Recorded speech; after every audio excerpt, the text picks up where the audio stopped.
Hi JobTread pros.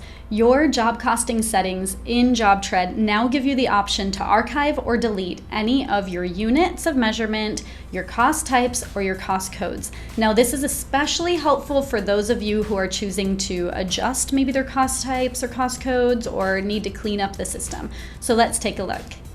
Here in the job costing tab, you'll notice that if we hover over any of these units of measurement, we can see an archive button and a delete button. Now you can see that in any of these sections. So let's go down to cost types here. I have a TBD cost type that maybe I don't need anymore. So I can choose to archive it. What that will mean is that it will no longer show up on the drop-down menu when you add new cost items to JobTread, but any former cost items that have used this cost type before will still have this cost type listed. So we can choose to archive it, and that will just gray it out and it will no longer be an option for the future. I can also choose to delete this if I'd like to, and when I do so and click OK, it is telling me that that cost type is used on other cost items. So now I can choose which cost type I'd like to replace that one with. So I want to choose the cost type, maybe other, for those items, and then merge and delete. Double check. And then we're good to go. So no longer is that listed anywhere in the system. Let's check that out down here in cost codes. Down in cost codes, you'll also notice another option. You can actually nest any of your cost codes as a child within another parent cost code.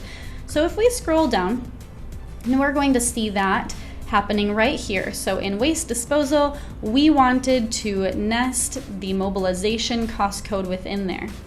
If I choose to put this back at top level, I can do so.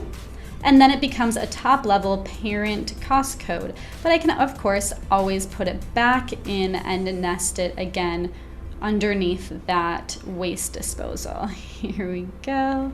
Perfect.